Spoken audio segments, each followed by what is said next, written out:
उत्पत्ति अध्याय 21। इसहाक का जन्म। यहोवा ने जैसे कहा था वैसा ही सारा की सुधि लेके उसके साथ अपने वचन के अनुसार किया। सारा अब्राहम से गर्भवती हुई और उसके बुढ़ापे में उसी नियुक्ति के समय पर जो परमेश्वर ने उससे ठहराया था एक पुत्र उत्पन्न हुआ। अब्राहम ने अपनी उस पुत्र का नाम जो सारा से उत्पन्न हुआ इसहाक रखा। और जब उसका पुत्र इसहाक 8 दिन का हुआ तब उसने परमेश्वर की आज्ञा के अनुसार उसका खतना किया। जब अब्राहम का पुत्र इसहाक उत्पन्न हुआ तब अब्राहम 100 वर्ष का था। और सारा ने कहा, परमेश्वर ने मुझे प्रफुल्लित किया है, इसलिए सब सुनने वाले भी मेरे साथ प्रफुल्लित होंगे। फिर उसने यह भी कहा, क्या कोई कभी अब्राहम से कह सकता था कि सारा लड़कों को दूध पिलाएगी? पर देखो, मुझसे उसके बुढ़ापे में एक पुत्र उत्पन्न हुआ। वह लड़का बड़ा और उसका दूध छुड़ाया गया।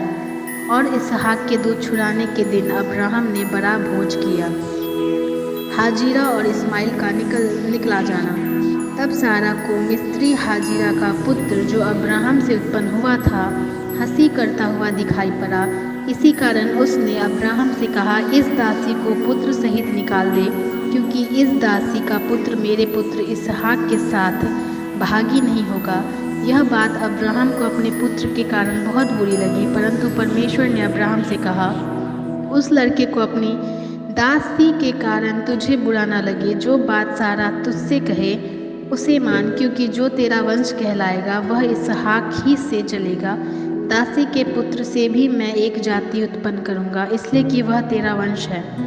इसलिए अब्राहम ने सवेरे तड़के उठकर रोटी और पानी से भरी चमड़े की थैली भी हाजिरा को दी और उसके कंधे पर रखी और उसके लड़के को भी देकर उसको विदा किया। वह चली गई और बेशेरबा के जंगल में भटकने लगी। जब थैली का जल समाप्त हो गया तब उसने लड़कों को एक झाड़ी के नीचे छोड़ दिया और आप उससे तीर भर के टप्पे पर दूर जाकर उसके सामने यह सोचकर बैठ गई, मुझको लड़के की मृत्यु देखनी न पड़े। तब वह उसके सामने बैठी हुई चिल्ला चिल्ला के रोने लगी।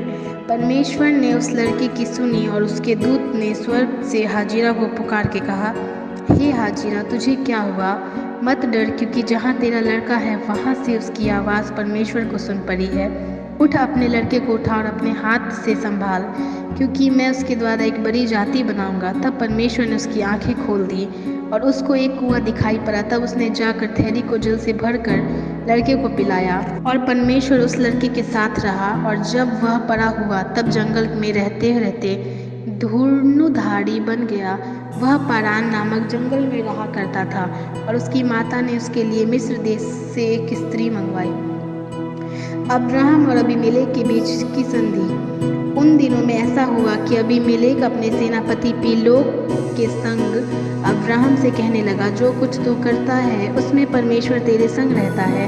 इसलिए अब मुझसे इस विषय में परमेश्वर की शपथ खा कि तूने मुझसे छल करेगा और न कभी मेरे वंश से करेगा, परंतु जैसी करुणा मैंने तुझ पर की है वैसे ही तू मुझ पर करेगा और इस देश पर भी करेगा जिसमें तू रहता है करेगा। अब्राहम ने कहा, मैं शपथ खाऊंगा। तब अब्राहम ने अबीमेलेक को एक कुएं के विषय में जो अबीमेलेक के दासों ने बलपूर्वक ले लिया था उलाहना दिया। तब अबीमेलेक ने कहा, मैं नहीं जानता कि किसने यह काम किया और तूने मुझे नहीं बताया और न मैंने आज से पहले इसके विषय में कुछ सुना। तब अब्राहम ने भेड़ बकरी और गाय बैल अबीमेलेक को दिए और उन दोनों ने आपस में वाचा बांधी। अब्राहम ने भेड़ की 7 बच्ची अलग कर रखी। तब अबीमेलेक ने अब्राहम से पूछा, इन 7 बच्चियों का जो तू अलग कर रखी है क्या प्रयोजन है? उसने कहा, तू इन 7 बच्चियों को इस बात की साक्षी जानकर मेरे हाथ से ले ले, मैंने यह कुआं खोदा है। उन दोनों ने जो उस स्थान में आपस में शपथ खाई, इसी कारण उसका नाम बेशेरबा पड़ा। जब उन्होंने बेशेरबा में परस्पर वाचा बांधी तब अबीमेलेक और उसका सेनापति पीलोग उठकर पलिश्तियों के देश में लौट गए। फिर अब्राहम ने बेशेरबा के झाऊ का एक वृक्ष लगाया और वहाँ यहोवा से, जो सनातन ईश्वर है, प्रार्थना की। अब्राहम पलिश्तियों के देश में बहुत दिनों तक परदेशी होकर रहा।